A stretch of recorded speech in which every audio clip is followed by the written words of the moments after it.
Believe it or not, I actually like this part of my job. That's like what separates me from the rest. So, Kayode versus Luis Ortiz, September the 11th, 2014, 13 years after the 9/11 attacks. Foxsports won. So, I'm going to start off by saying this. Kayode is a heavyweight. In my opinion, he's a small heavyweight. He's really a cruiserweight, but he's fighting at heavyweight. He's 20-1 with 16 knockouts. He took his first official defeat tonight by knockout by a fighter by the name of Luis Ortiz. Luis Ortiz is 35 years old. The only credible fight that you may know of between Luis Ortiz is he fought Monty Barrett. So you should know that name as far as heavyweights are concerned. And Kayode, if you don't know, to remind you of who he is, he's a wild card gym trained fighter. He had Marvin Somodio in his corner. If you don't know, Marvin Somodio was the guy that was he's the Freddie Rhodes understudy. He was in the corner of Ruslan versus Timothy Bradley during that fight. So Kayode fought Antonio Tarver in June of 2012. I covered that fight on Into the Arena. If you remember, Antonio Tarver used to be a Showtime commentator. Remember that. After that fight, Antonio Tarver was not seen on Showtime again. Why? Because the fight, if I'm correct, the fight was officially ruled a draw.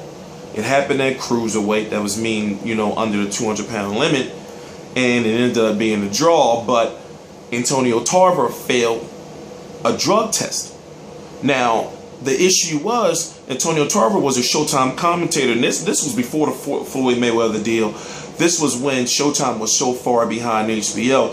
But he was talking so much about drug testing during his tenure as being a commentator for Showtime, and then he goes and fails a drug test, and then he goes and say, well, it came from the doctor and I didn't know, yada, yada, yada. It was a bullshit excuse.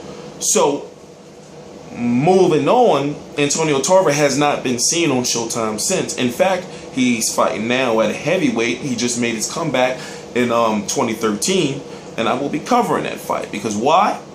Because I am T Street Controversy, and this show is called T Street Controversy Live, and I cover boxing, unedited, and uncut. You're probably wondering, who is this guy? He always wearing the same hoodie, and why is he wearing the sunglasses? Just to say it simply, my eyes are fucked up.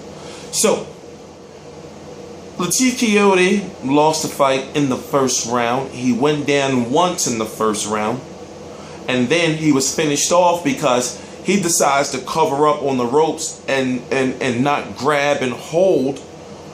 Now, what I'm saying to you is this. I'm watching the fight. He's in the corner.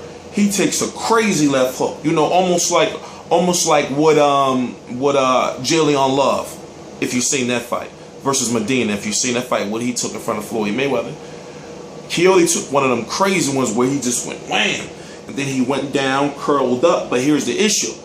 He was laying or sitting on the ropes. So you got a referee. I believe his name is Jack Bryd. I know his last name is Bryd. I forgot his first name. But you have a referee. You're putting him in a situation. And Paulie Malignaggi alluded to the same thing, where you're taking all these punches and you're not throwing any. So I'm talking about maybe anywhere between 10 to 15 punches straight. But he's like this in the guard, but he's leaning on the ropes. So you already got knocked down earlier in the round, and now you're taking a crazy flurry after taking a crazy punch to start that flurry, and you're not throwing back any punches. Now, Kayode, he did recover well, because what you seen was Bryd stopped the fight, but he stopped the fight in that millisecond, whereas in Kayode got up and just started throwing punches. But at that point in time, I can't blame the referee for stopping the fight. I can't. If you watch boxing and go back and watch it, you're sitting there, and if you're watching it live and you didn't know the outcome, obviously I'm telling it, but you would say like, my God, throw some punches, throw some punches, throw some punches. Because you're going to think the referee can stop the fight at any moment and it'll be justified. So I'm not going to say it's a bad stoppage. Kayode was screaming like, this is bullshit. I don't know. You got to hear how he talks. It's just always like he got like a grain of rice stuck in his throat, like forever, for eternity.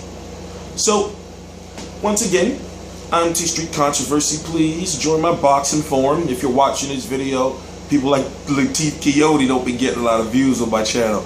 But send a friend request. The link is right below Real Combat Media, where all the boxing articles are. MMA, Jiu-Jitsu, and then below that is my personal Facebook page, which is a boxing forum, but I don't run it as a boxing forum or a group. I run it as a personal Facebook page. That way, long story, just send a friend request. You're not going to be able to say nothing because everything is private unless you send a friend request. I am T Street Controversy, and I cover every single major fight live, just like I will be here moments after Mayweather versus McDonald 2.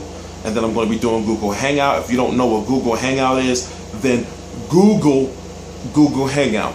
Meaning I'm going to be here about an hour after the fight for the whole night after the fight. We're going to get shit popping. T Street Controversy. T Street Controversy Live.